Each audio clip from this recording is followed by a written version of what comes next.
What's next for markets?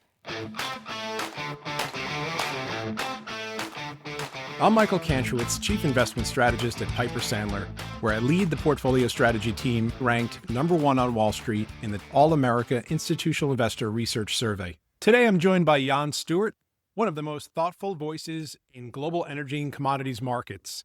Jan has spent decades analyzing oil, gas, and the broader energy complex, advising investors and policymakers through multiple cycles, from supply shocks and geopolitical disruptions to major shifts in demand and energy policy. In this conversation, we dig into what really matters for markets right now, where oil prices are headed, how geopolitics and OPEC discipline are shaping supply, what energy inflation means for the macro outlook, and how investors should think about energy as we move into the next phase of the cycle. All right, well, we're excited to have Jan Stuart on. Steve and I have worked with Jan for many years, having seen a lot in the energy space. He is a super in the weeds, intelligent analyst when talking about energy. Today, oil has been a weak part of the market, which us macro market folks point to it as being a positive or a tailwind, helping to mitigate other areas of the economy that have caused pressure over the years. Oil's been down for a number of years. The last time we really saw a nice move in the energy space was in 2022 during those inflation shocks. And so with the outlook that is, I would say, fairly consensus around Wall Street now that we're in a broadening type of US and perhaps macro economy, combined with a bit of a tone change from you, I think the energy space is a really interesting one for investors thinking about exposing their portfolios more to better economic data, or perhaps from the crowded AI trade, looking for diversification in companies and industries that have improved their fundamentals and offer some value. So welcome to the podcast. Steve and I are really excited to hear your thoughts in 2026 on the space. Thank you. Thank you, Mike. Thank you, Stephen. Honored to be in your podcast, my friend. I see this thing from a distance, and I don't think I've ever been on it. Very cool. We waited too long. I've always thought your geopolitical insights were so on point with the signal through the noise, which is so hard in this landscape. So teach us. No, it's teaching, happy to, but no, it's I like to cut to the chase about all this stuff. And I think that you guys are 100% correct that the energy space, you see it as a piece of the S&P. We came very close to running down to zero in terms of classic old-fashioned energy, oil companies and such. And if Nancy and you give us a macro tailwind, like a nice industrial production cycle, like manufacturing, that good old-fashioned stuff, not just here, but also in Europe. Don't tell Nancy I said this, but also in Europe. And then in other parts of EM, maybe a little bit of dollar weakness as a tailwind there. Oil demand is going to surprise to the upside. So you would have two massive changes in the oil space that will create some real interest, I think, in the equities of oil. Because the two changes that I'm talking about are, number one, it became abundantly clear over the course of 24 and 25 that oil is not dead. We're going to need oil for a very long time yet. In fact, we subscribe to the now more popular view that oil demand is very unlikely to begin to decline for real until maybe next decade, if we're lucky, right? And that we are going to need to keep on investing in this space just to keep the oil flowing. That means that there is no such thing as a zero terminal value on some of the best companies in the world, right? And we're not recognizing those companies yet. And I think that they will get recognized when the macro turns in their favor and the demand for the stuff begins to grow just a little bit faster. That will change a lot of accepted wisdom about the space, I think, over the course of 26, to be precise, the second quarter of 26. Certainly the last year and perhaps the last couple of years, there's been double headwind for the oil space between softening demand and with the Trump administration, some accelerating policy pressures. He wants to keep oil prices down, gasoline prices down. And I don't think that's going to change until November. I mean, ironically, the midterms may be one of the most reasons to be bullish in 2026, just broadly speaking. So we do certainly have an outlook for broader growth in both the US and looking around the world. How do you see policy, and is it a headwind? And is that something that could keep things contained? Let's just talk about it in terms of simple prices, right? Where we are now, Mike, Stephen, is that the world expects oil prices to melt down further, right? And even though there are some equity investors who are quite interested in the space, what we hear on the road is like, yeah, we just got to wait a little bit because we're going to get a better entry point. This commodity is going to it's so weak, fundamentally weak. There's so much supply out there. And you're absolutely right. Why is there that supply out there? Because OPEC producers, you remember, right? The guys with the most flexibility in their exports, with spare capacity, those guys basically in February of last year caved and they said, dang it, we're just going to raise supply. We're going to pump for Trump. And that's way oversupplied the oil market, right? And that has become visible. It gave the Trump administration flexibility. Of course, it also gave them low oil prices, right? The oil price last year kept on declining, but it also gave them flexibility on the geopolitical front. You can mess with Venezuela when oil is abundant. You can mess with Russia when oil is abundant. You can rearrange, to use a very impolite term towards a fundamental shift, in the Middle East. You can rearrange the geopolitical landscape in the Middle East, right, when oil is abundant. And what we are thinking about what oil prices are going to do this year is we think that there is a much higher floor on the prices than the consensus seems to think. I'm happy to share with you this crazy little thought that I have in the back of my head is that maybe we have already passed the low for the year in oil prices, and we're in January of 16. But then the increase in prices, we're not going to go to 100. We're not going to blow up Nancy's inflation target. There's no reason to go to 100. There is every reason to think that we begin to grind higher. We actually, and just simple numbers, we are forecast quarter average WTI oil price forecast, quarter average in the first quarter, $58, higher than the consensus. And then we spend a little bit of time at 60. And then by year end, if indeed we do get into this growth phase, we can get as high as 62-ish, right? Low 60-ish. Next year, maybe it's 70-ish. That's benign. Yeah. That's benign. If I just look at the cost of World Cup football tickets, that's benign. Yeah, that certainly is not a material move that would upset the current quasi-Goldilocks backdrop we have going with low inflation rates contained at the budding recovery. Would be consistent with a improving economic backdrop, not ripping. You get better economic growth. You should see that grinding higher. It's our equity call in a nutshell. And so how we look at oil demand on a global level is maybe of interest to you guys because we've been similar to you guys. When we look at global oil demand from a micro perspective at individual economies on individual pieces of that oil demand, what we see in that matrix is next to no red. There are no declines in 2026 in oil demand.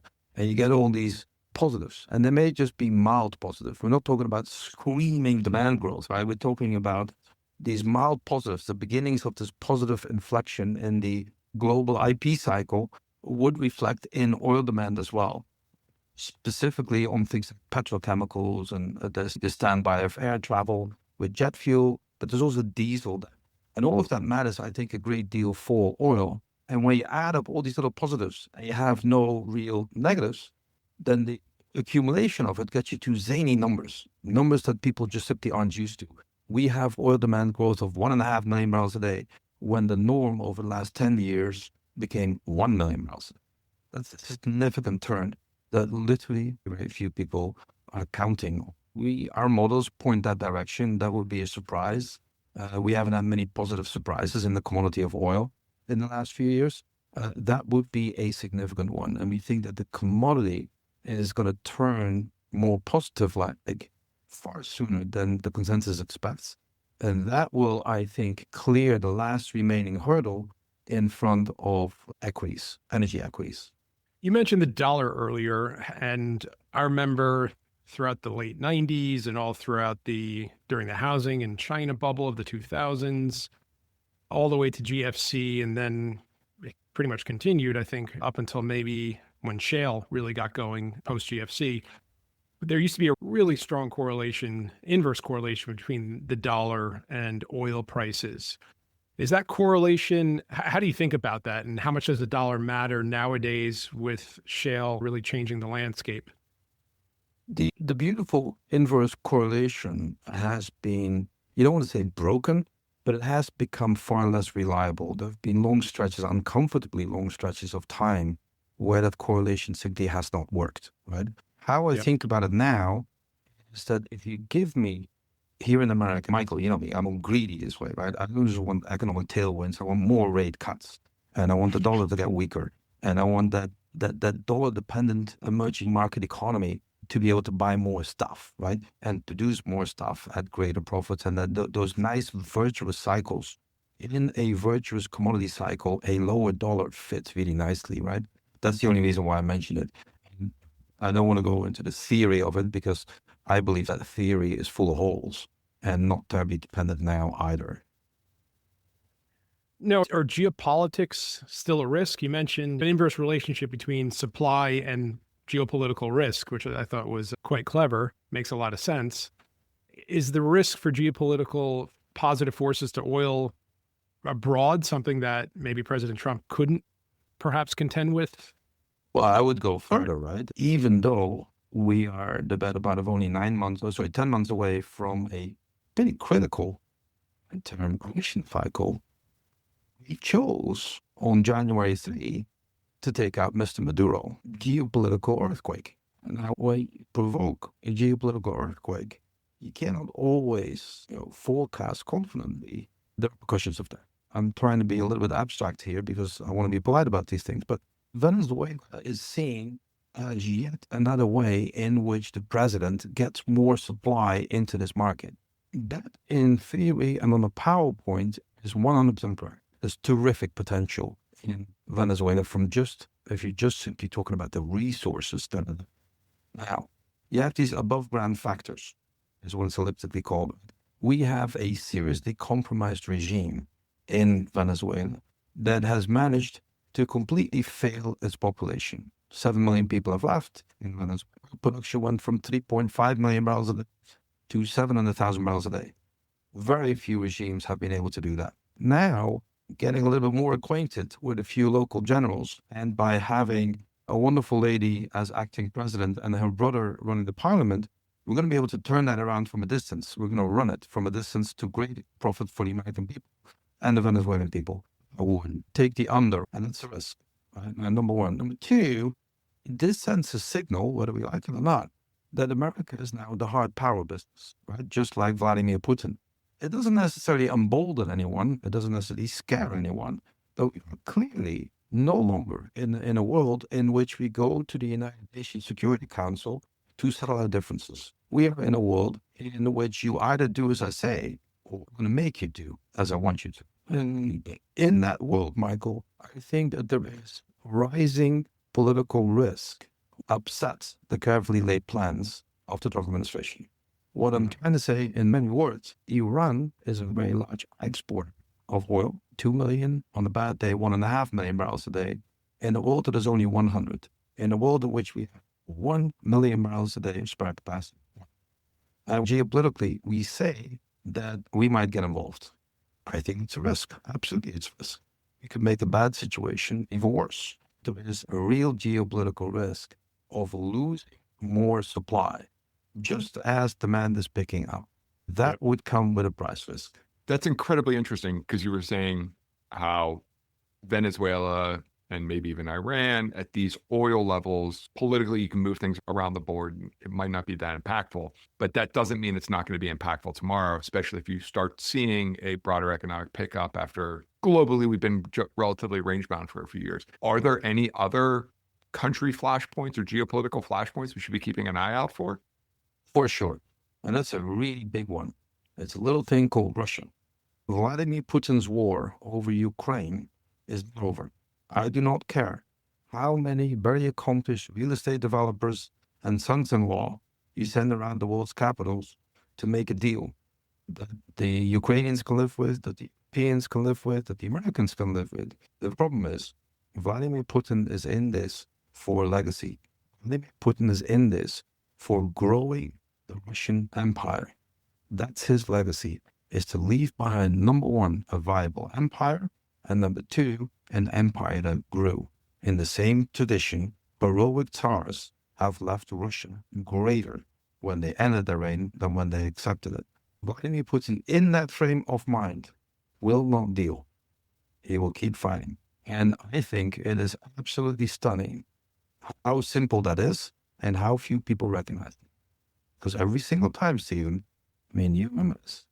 President was there in the days before Christmas, and everybody was like, oh, we're going to have a peace deal. We're going to have a peace deal. And the peace deal would have been grand, of course. I want this up to Vladimir Putin to give us one.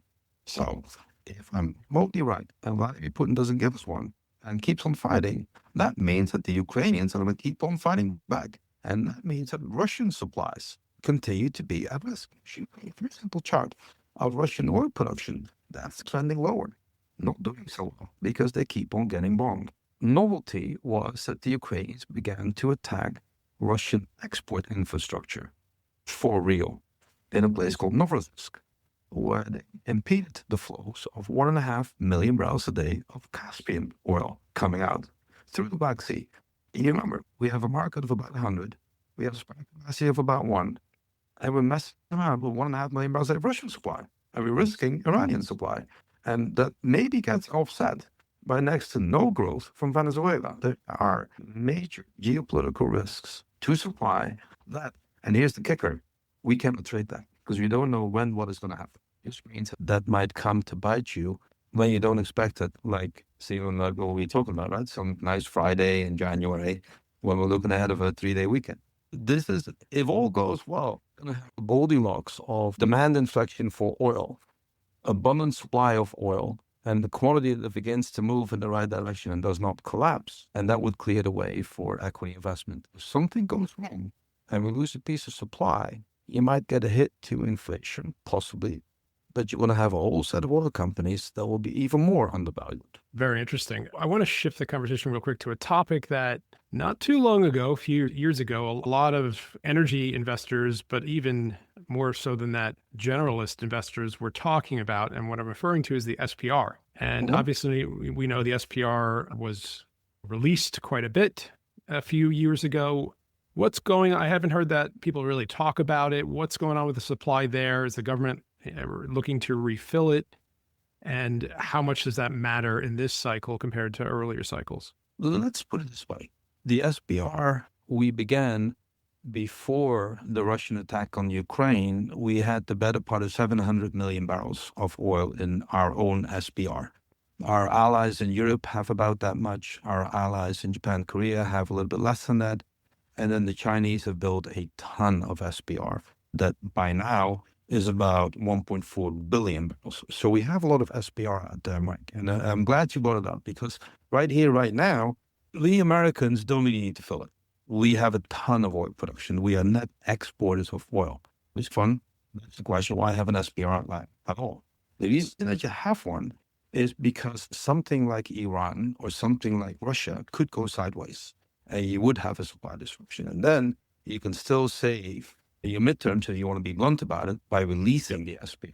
I think that our friends in the White House at this point are not even nervously, but they are acutely aware that the SPR that we have today is 350 plus million barrels a day, million barrels, meaning that where I said earlier, we have spare capacity in the system of Saudi Arabia of 1 million barrels a day. We could do a full year of 1 million barrels a day from the SPR.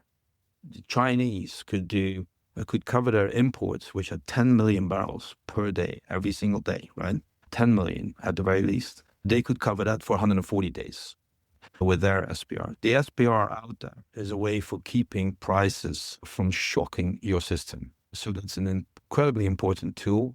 Do we absolutely need to have more of it right here, right now? We have a lot already. If there's an opportunity to add to it, like we have been doing, we've been adding small bits. We added about 30 million or so last year on a total of 350. That's nice, but not critical.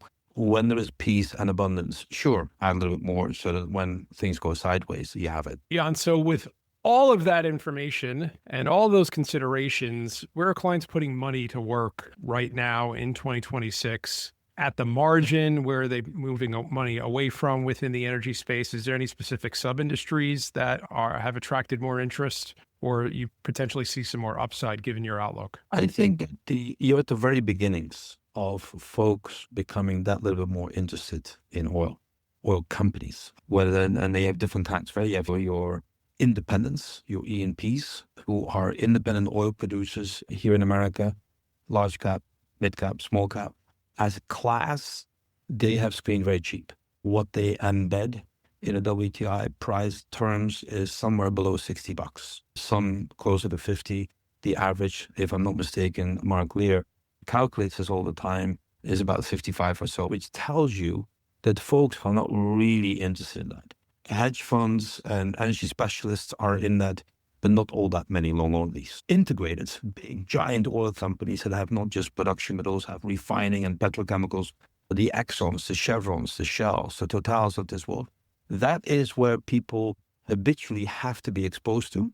A thing like BP or Shell is like a giant part of it, let's say, an English index. Right? Here in America, Exxon, Chevron are massive index beasts that people have to be in if they have to be exposed to the index at all. But now we think we're about 2-3 months into the beginnings of an upturn of interest in all of this, right?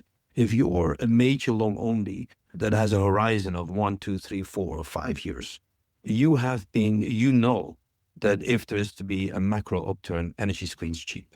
And those guys have been asking and investigating and perhaps even positioning. I wouldn't know about their positioning, but they have been asking about, doesn't this look cheap or doesn't that look cheap? And what screens cheap or what is cheap in this whole turn of events is American oil, is Canadian oil. So that's the American and the Canadian E&Ps. You have a few international players, right? There are some really good assets out there. But many of the international plays, you have country risk on, like Brazil and Petrobras, right? You have in the integrated space, integrated guys would do well if they have both upstream access to oil production and their refining systems are good.